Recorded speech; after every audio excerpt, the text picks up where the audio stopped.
I want you to cast your minds back about a month. Think about Boxing Day 2004. 5 million people lost their homes. 1 million people were left without any means of making a living.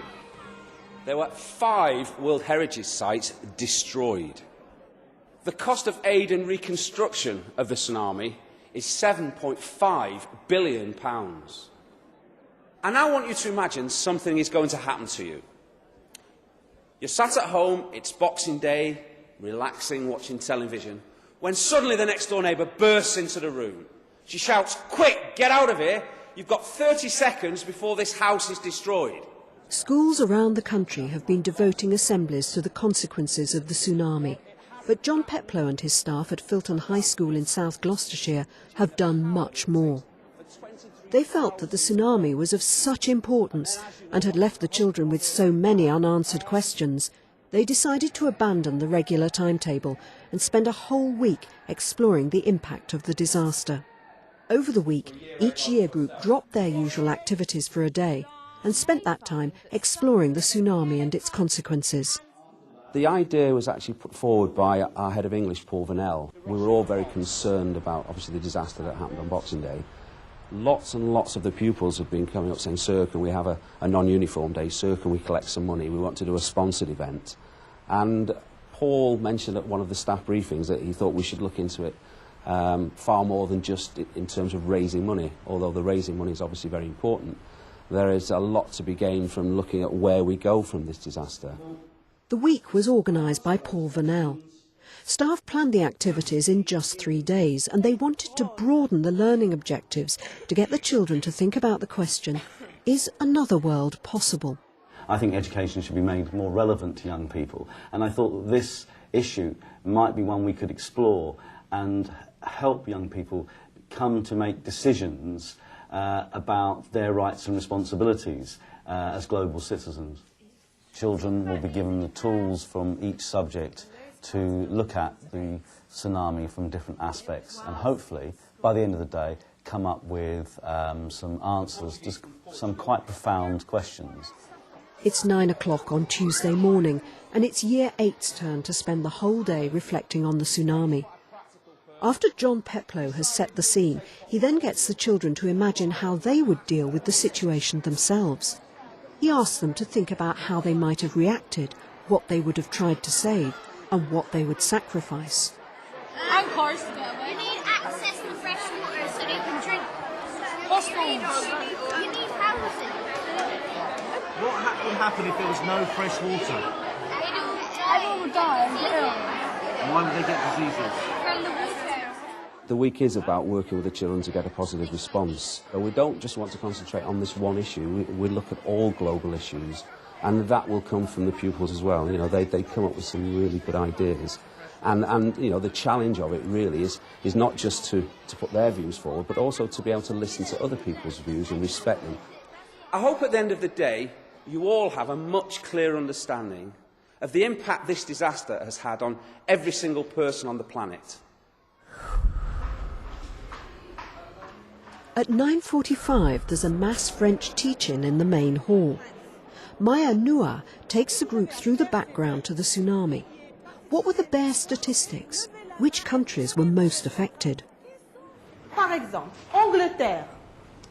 Est-ce que Angleterre a été touchée par tsunami? Oui ou non? Les mains, s'il vous plaît. Est-ce que la Thaïlande a été touchée par tsunami? Oui, oui, bravo. Donc on met une petite coche. D'accord? Ça va? Oui? Oui, très bien. Alors je vais vous donner 5 minutes pour faire cette activité. Allez-y. Brazil didn't get hit, Thailand got hit, Turkey didn't. I know I did. Turkey. Brazil didn't get hit. No. That's what I said. Indonesia did. Indonesia did. Venezuela didn't. C'est quoi? Bravo. 8. Tanzania. 9. The fundraising will come on the final day when we have a non-uniform day, but I think the important work prior to that in classrooms, looking at different aspects of not just the tsunami, but you know, global issues, within their lessons and then coming up with the challenge of what can be done about it. You know, what part have we got as individuals and as a country and, in fact, as part of mankind to deal with this. It's 10:30 and the next lesson is maths. Louise Eckersley broadens the issues arising from the tsunami and discusses the maths and economics of aid and debt. We're going to look at some of the issues that arise from the tsunami. So issues about money, the money that we're giving, is that this country is giving a lot of money to help the victims of the tsunami. Right, so we're going to look at how much money we've got and whether we can afford to get rid of poverty in the world. Okay. We wanted them to look at the facts that have been thrown around after the tsunami and sort of demystify some of those facts. So just sort of looking at the numbers involved and just what is £1 billion, how much aid are we giving, and issues like third world debt. I don't think many of them were that aware of. How much money would be generated if the UK paid 0.7% of its GNP to third world aid? So we know that the GNP per person is 16,600. Yeah. We know that there are 58.3 million people in the UK. Yeah, you'd have to. So you've got to find. You've got to 58 times that. If you find the total GNP, then you've got to find 0.7% of it. Divided by 0.7 times 100. 1.2 billion live on less than $1 per day, and 6 billion in the world, and then times by 100 from somewhere there, and that's 20% of the people in the world living on less than £200 a year. I think the main aim of the week is to ensure that the curriculum supports developing pupils into global citizens. We want them to learn about their rights and responsibilities in a rapidly changing world. Right, so there's a debate. Some politicians think that we should drop the third world debt. Just write it off, say that's it, you don't need to pay us anything back. Right, what do you think about that? Do you think we should do that? Yeah. Why? If we didn't get it back, then they could fund for better things. With morning break over, Year 8 go to their English lesson. Joy Peters is teaching them letter writing with a difference. Your objective today is writing to argue and persuade, and we're going to look at how we do that in a bit more detail in a moment. Joy gives the children statements that relate to global issues such as poverty and third world debt. They discuss these amongst themselves, then go on to the main task. And what we're going to do today is we're going to write a letter to Tony Blair, because hopefully by reading those statements you've realised that there is an awful lot of poverty in the world, and what we want to do is try and persuade Tony Blair to cancel world debt, okay? Because this country has lent a lot of other countries money and they're trying to pay us back as well as cope with the problems that things like the tsunami have caused. We wanted them to use their English skills in a way that was also relevant to what's been happening in the world. It's obviously been a big topic of conversation for the children over the last few weeks, so we wanted to make that relevant in their education, in their learning. What they did today was they wrote letters to Tony Blair asking him to cancel world debt because we wanted to increase their awareness of poverty across the world. In particular the tsunami areas.